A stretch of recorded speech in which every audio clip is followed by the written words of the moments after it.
The feud that is going on between LeBron James and Kevin Garnett, Paul Pierce, Jason Terry is somewhat laughable. We have a few graphics, guys. I believe this is LeBron 1. So here is what he said regarding Kevin Garnett, Jason Terry, and Paul Pierce ripping Ray Allen for leaving Boston to go to Miami. The first thing that I thought was like, wow, Ray Allen got killed for leaving Boston, and now these guys are leaving Boston, of course, when they left Boston in rebuilding mode to go to Brooklyn.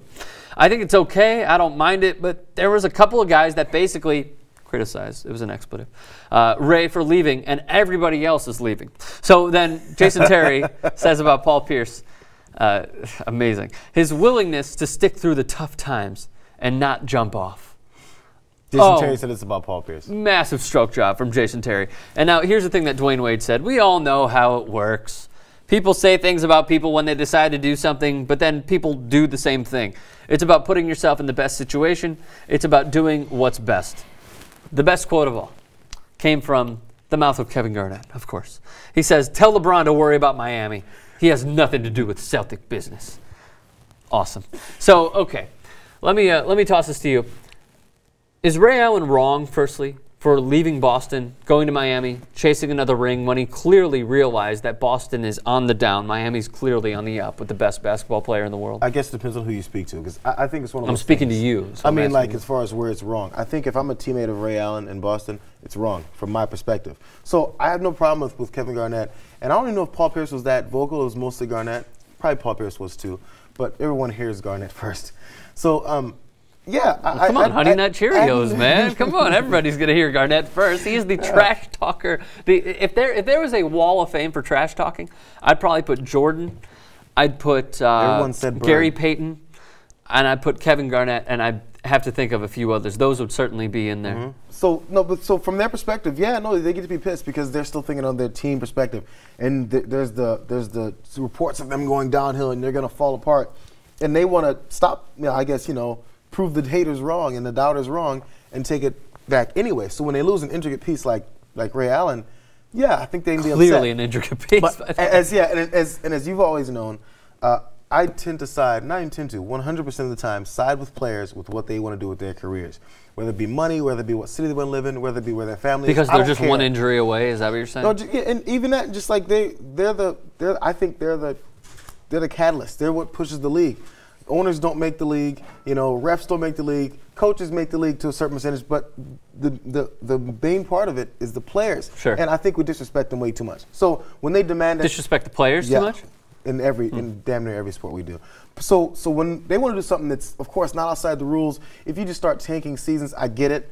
But when it's a free agent situation, they can do whatever the hell they want to do. That's why to this day, I'm rooting against the Cavaliers because of how they treat LeBron for leaving in free agency. When Kevin Garnett says it's all Celtic business, LeBron should just worry about Miami.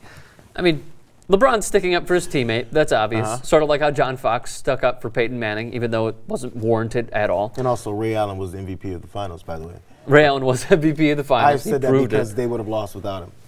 The Heat would have lost without him? If he didn't hit that three-pointer But they have Rashard Lewis, Jay. Rashard Lewis can hit corner threes. Well, as soon as he hit that three, I was like, if he doesn't get MVP, which I knew he wouldn't, this doesn't make any sense. Yeah. The MVP, the most valuable player, the reason you won the finals. He is the reason they won the finals. That's just bottom line. Yeah, but there's also one guy who kind of keeps them in every single ball game. Keeps them in it, but who won it? Oh, come on, dude. They would have lost the finals without him. Can you dispute that? If he would have missed that, no, because we can't go back. If he would have missed that three-pointer, they would have lost the finals. Do you get on Ray Allen? Do you get on LeBron for leaving? You said no. Mm-hmm.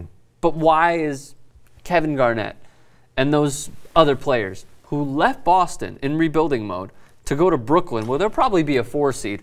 No, I mean, is there hate warranted? I think they got traded. But it was pretty obvious that they wanted out. Plus, Doc Rivers went to the Clippers. Yeah, he took off and everything. So everybody's leaving, but I think it's a little different when they say someone chose to leave.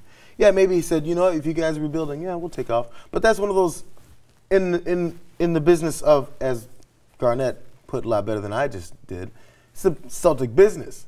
They can do what they want, but it wasn't directly and 100% their decision. I mean, I'm just saying, isn't he being a hypocrite by saying, "Oh my God, Ray Allen left us," and then they're going to a playoff contending team? Not to the same degree, only because Ray Allen left because 100% his decision. this wasn't 100%. Because I mean, to tell you Oh, what, dude, come on. This was at least 90% their Boston decision. still found value in Garnett and Pierce, do you think every player that says, you know, I go to the gym, and you know, I'd like to leave next week, they can be like, oh, okay, we'll ship you out of here. No, the team still makes the decision. Now, maybe it was mutual. You think Kevin Garnett wants to be in rebuilding mode in the twilight of his career? I think it was mutual, yeah. But still, if Boston felt some kind of way that they wanted those two guys still there in their rebuilding mode, they cannot leave. It's just a contract. Although it would violate his contract. By the way, he waived a no-trade clause, did Kevin Garnett. So that's also throwing like I said, more fuel to the fire. It was mutual. I would love to hear from the mouth of Kevin Garnett what exactly went into that decision.